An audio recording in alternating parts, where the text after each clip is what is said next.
aggregate what they can do with PST effects. And we talk about Greetings and welcome back to my channel. My name is Brett and I'm glad you're here. On this channel we discuss books. I discuss books that I've read. I discuss books that I plan to read. I discuss books from my dead man's library. And in today's video I have a list of books, and these are books that I picked up last week from my book haul. So this is not a video from Mr. Tversky's book collection. This is a collection of books from my library. If you do watch the Dead Man's Book Collection series, I have an important update. I've been in close communication with a lady who was considering giving me her husband's old books, which is wonderful. He passed away in his 80s, and I put her at her 80s too, but she has a lot of spunk, I'll tell you that much, and a little bit of skepticism too, and I don't blame her.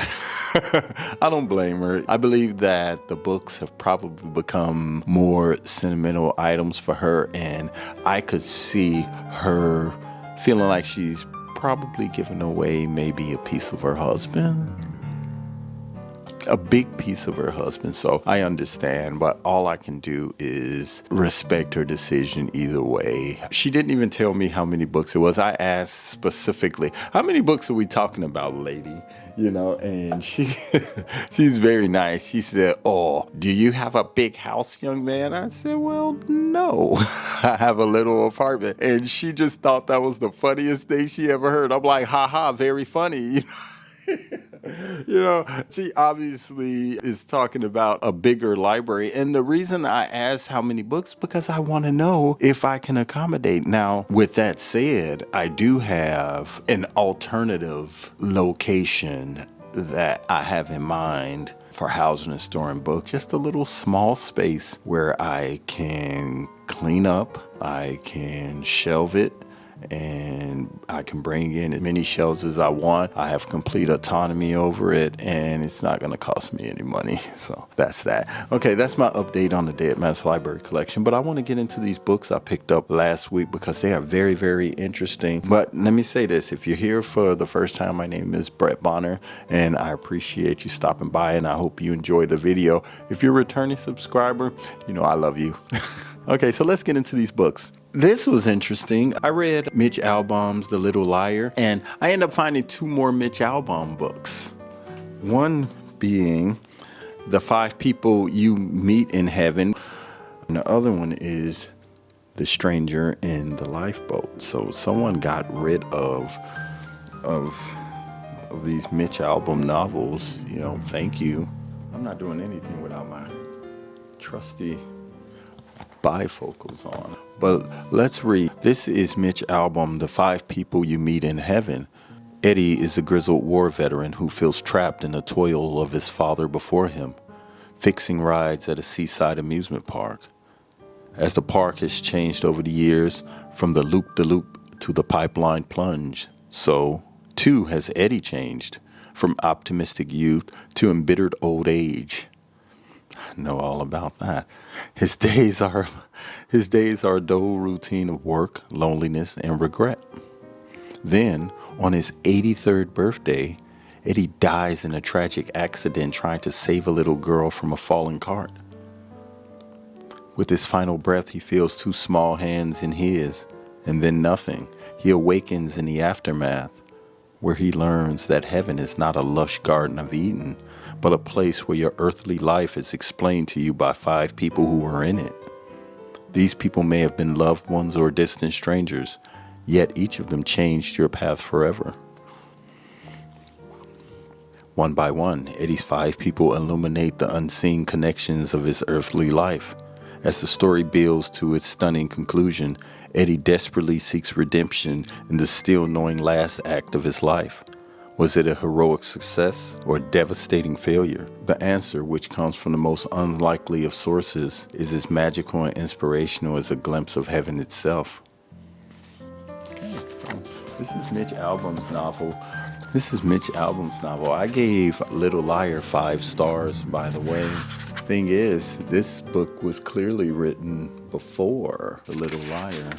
or else it would have been mentioned. This was written back in 2003, so I'm definitely interested in that. You know, it's one thing, you can be reading something. That's the thing about book hauls. I tell you, the thing about book hauls is this: you can be reading something and you can be all into it. Like right now I'm reading The Story of O, and I'm loving it. I think it's a great classic French erotic novel. What drives me crazy is when you're reading something and then you pick up something else or something else catches your eye, and now all of a sudden you're not as interested in the book that you're reading or the book that you plan to read next. You want to dive straight into Omar Epps' Nubia, The Awakening. Come on, man. Be it as it may, I do have an amazing, you definitely, these books are, I feel really confident that a few of these books will end up being, something out of here is going to be a 5-star read. I'll just put it like that. Something out of here is going to be a 5-star read. I can just feel it. Mitch Albom's other book, The Stranger in the Lifeboat, which I heard about as well, but never read. This was written after The Five People You Meet in Heaven, but it's still before The Little Liar. I believe The Little Liar was either in 2023, I believe. I'm not 100% sure. This book was published in 2021. Okay, the hardcover edition of it was published in 2021.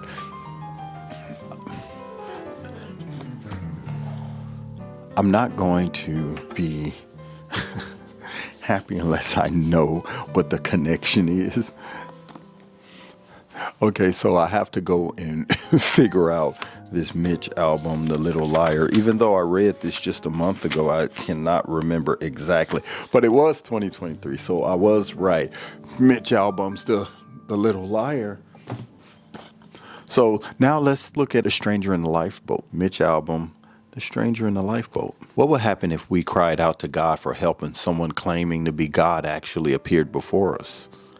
In Mitch Albom's profound novel, a group of shipwrecked passengers must face the challenge when a strange man they pull from the water says he can save them all, but only if they believe in him. The story is narrated by a lonely passenger named Benji, who recounts the events in a notebook that is discovered a year later when an empty life raft washes up on the island of Montserrat. It falls to the island's chief inspector, Jardy LaFleur, a man battling his own demons to solve the mystery of what really happened out at sea. That's going to be a really, really good read. Next, we have The Librarian of Crooked Lane by C.J. Archer. Librarian Sylvia Ash knows nothing about her past, having grown up without a father and a mother who refuses to discuss him. When she stumbles upon a diary that suggests she descended from magicians, she's skeptical.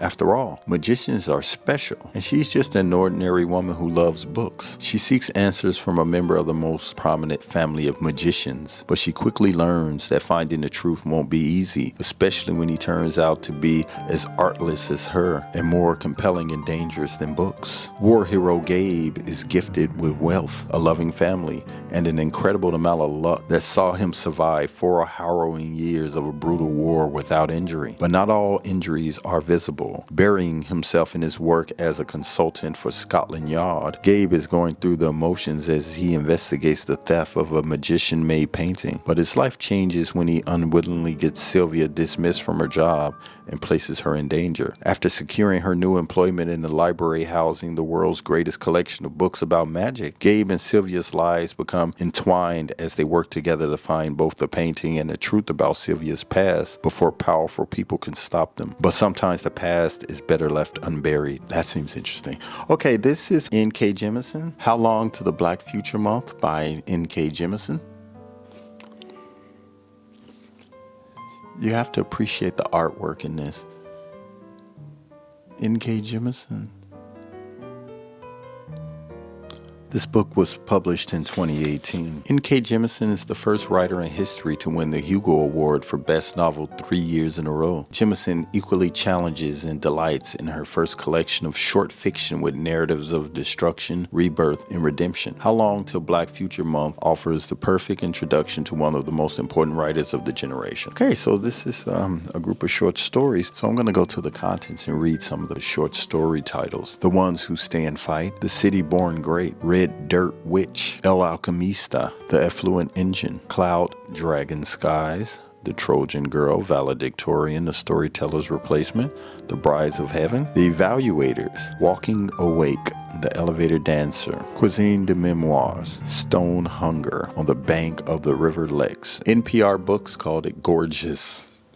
The King in the Window by Alan Gopnik. Oliver Parker, a 12-year-old American boy living in Paris, is lonelier than he has ever been. Intimidated by his French school and its prickly teachers, and made melancholy by the long, gray winter, Oliver longs for some friends and maybe even a little adventure. One freezing January night, his wishes are granted. After dinner, Oliver puts on a gold paper crown that came with his epiphany cake. He looks at himself in the window, and instead of his own reflection, he sees an amazing vision. A boy hovering in front of him, dressed in an ancient French doublet. Clues left behind by this ghostly boy leads Oliver to the Palace of Versailles, where he is swept into the French court of the window wraiths, spirits who inhabit glass and water, and who have claimed Oliver as their ultimate ruler, the King of the Window. Wow. This book was copywritten in 2005. Ian Reid. It's a book called Foe. A Goodreads Choice Award nominee. When was this book published? 2018. In Ian Reid's second haunting philosophical puzzle of a novel set in the near future, Junior and Henrietta live a comfortable, isolated life on their farm, far from the city lights, but in close quarters with each other. One day, a stranger from the city arrives with alarming news. Junior has been randomly selected to travel far away from the farm, very far away. The most unusual part, arrangements have already been made so that when he leaves, Henrietta won't have a chance to miss him because she won't be left alone, not even for a moment. Henrietta will have company, familiar company. Told in Reid's sharp and evocative style, Foe examines the nature of domestic relationships, self-determination, and what it means to be or not to be a person. An eerily entrancing page-turner, it churns with unease and suspense from the first words to the shocking finale. Didn't I tell you it was going to be some books in here? It's some books in here, man. One I picked up from Books A Million is Omar Epps and Clarence Haynes. Yeah, I did say Omar Epps. Okay, Omar Epps. This book was 2022. For Zuberi, Yuzoki, and Lincho, Nubia is a mystery. Before they were born, a massive storm destroyed their ancestral homeland, forcing their families to flee across the ocean to New York City. Nubia, a utopian island nation off the coast of West Africa, was no more, and their parents' sorrow was too deep for them to share much of their history beyond the folklore. But New York, ravaged by climate change and class division, and Nubians live as outcasts, struggling to survive in the constantly flooding lower half of Manhattan, while the rich thrive in the tech-driven sky city known as the Up High. To many, being Nubian means being fated to a life plagued by difficulties and disrespect. But Zuberi, Yuzochi, and Lincho are beginning to feel that there might be more. Something within them is changing, giving them extraordinary powers, extraordinary and terrifying powers that seem to be tied to the secrets their parents have kept from them. And there are people up high watching, eager to do anything they can to become even more powerful than they already are. Now, Zuberi, Yuzochi, and Lincho will be faced with the choice. Do they use their inheritance to lift their people or leave them behind? The fates of their city and their community hang in the balance. Okay. Before I get into the next book, I want to take a moment to thank everyone who has subscribed to my channel, everyone who has left a comment, everyone who watches my videos. I appreciate you. It means a lot to me. It really does. With that being said, rest in peace to Eric Jerome Dickey, Finding Gideon. I knew I didn't read all of Eric Jerome Dickey's books, but I was kind of partial to a specific type of Eric Jerome Dickey novel. I just thought that it kind of went a little bit outside of Eric Jerome Dickey's lane, if you know what I mean. Rest in peace to Eric Jerome Dickey. Eric Jerome Dickey is indeed the master. As a hitman from the time he was very young, Gideon's life has always been ruled by money, women, and danger, but for the first time, the job has taken its toll. Neither Gideon nor the city of Buenos Aires has recovered from the mayhem caused during Gideon's last job, but before the dust has settled and the bodies have been buried, Gideon calls in backup, including the lovely Hawks, with whom Gideon has heated memories, to launch his biggest act of revenge yet, one he believes will destroy his adversary, Midnight, once and for all. Yet Midnight and his second-in-command, the beautiful and ruthless Senorita Raven, are launching their own revenge, assembling a team of mercenaries the likes of which the world has never seen. And Gideon isn't their only target. Gideon would need all of his skills if he is to save not only his team, but his family as well. Eric Jerome Dickey, one of the masters and one of my favorites. Vanessa Riley, Sister Mother Warrior. 2022 novel. Grand Toya. Born in West Africa, Adbareya Toya was one of the legendary Minyos, especially chosen women females consecrated to the king of Dahomey. Betrayed by an enemy and sold into slavery, Toya wound up in Saint Domingo, where she became a healer and an authority figure on the island's plantations. Among the motherless children she raised was the revolutionary Dessalines, Jean-Jacques Dessalines. When the enslaved people rose up, Toya, ever the warrior, was at the forefront of the rebellion that changed the course of history. Mary Claire, a free woman of color, Mary Claire Bonaire, was raised in security and privilege, but with a keen sense of justice. Falling in love with Jean-Jacques was never the plan. Yet their paths continue to cross and intertwine. Drawing her into the heat of battle. Despite their deep differences, Mary Claire and Toya play pivotal roles in the revolution that will eventually lead to the full independence for Haiti and its people. Sister Mother Warrior tells the often overlooked story of the most successful Black uprising in history through these two courageous revolutionary women. Artwork is sick, man. That's just so sick as far as the artwork goes. Rememberings by Sinead O'Connor. Rest in peace. 2021. Okay, it starts out with a quote from Sinead O'Connor that says, "I can't remember any more than I have given my publisher, except for that which is private or that I wish to forget. The totality indeed of what I do not recall would fill 10,000 libraries, so it's probably just as well I don't remember." Born in Dublin in 1966, O'Connor's childhood was marked by a painful home life, a disdain for schooling, run-ins with the law for her incessant petty thievery, and a burgeoning love for Bob Dylan's music. Before she was 20, Sinead has transformed her regular busking and local band gigs into a contract with L Sign Records, and on and on. So, interesting. Okay, the personal library. Marie Benedict and Victoria Christopher Murray. This is the remarkable story of J.P. Morgan's personal librarian, Belle DaCosta Green, the Black American woman who is forced to hide her true identity and pass as white to leave a lasting legacy that enriched our nation. I'm fascinated by this already. In her 20s, Belle DaCosta Green is hired by J.P. Morgan to curate a collection of rare manuscripts, books, and artwork for his newly built Pierpont Morgan Library. Wow. Belle becomes a fixture in New York City society and one of the most powerful people in the art and book world, known for her impeccable taste and shrewd negotiating for critical works as she helps create a world-class collection. This is right up my alley, man. But Belle has a secret, one she must protect at all costs. She was born not Belle DaCosta Green, but Belle Marion Greener. She is the daughter of Richard Greener, the first Black graduate of Harvard and a well-known advocate for equality. Belle's complexion isn't dark because of her alleged Portuguese heritage that lets her pass as white. Her complexion is dark because she is African American. This is a Good Morning America book club pick. Did not tell you that this book collection had some wonderful books. I'm down to the last 5, and I'm trying to get through these 5s. This one is another one with a book theme. This is Brad Meltzer, The Book of Lies,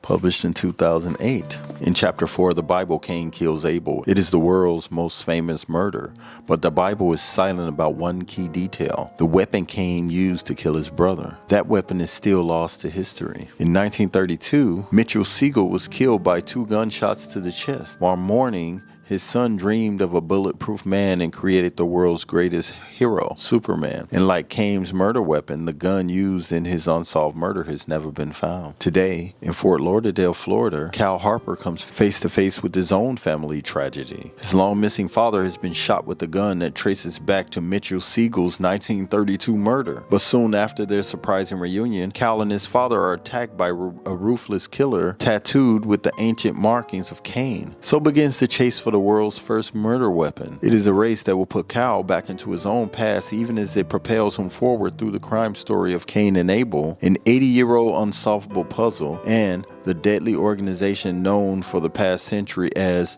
the Leadership. Amita Parikh, the Circus Train? Amita Parikh?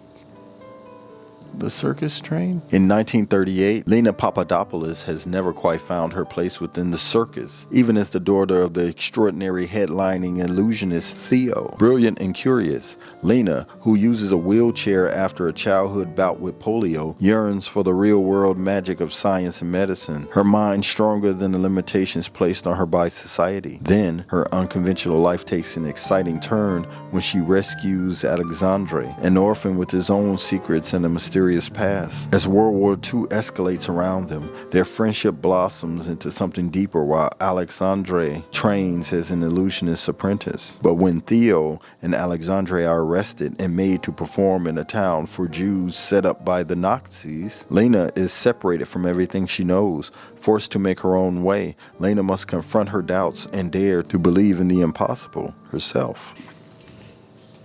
The Prophets by Robert Jones Jr. This was 2021. Isaiah was Samuel's and Samuel's was Isaiah's. That's the way it was since the beginning and the way it was to be until the end. In the barn, they tended to the animals but also to each other, transforming a hollowed out shed into a place of sanctuary, a source of intimacy, and hope in a world ruled by vicious masters. But when an older man, a fellow slave, seeks to gain favor by preaching the master's gospel on the plantation, the enslaved begin to turn on their own. Isaiah and Samuel's love, which was once so simple, is seen as sinful and a clear danger to the plantation's harmony. Wow. We will see. This seems like it's going to be an interesting book. So this is the very last book. Okay, so the last book on my list is Like Mother, Like Daughter by Kimberly McCreight.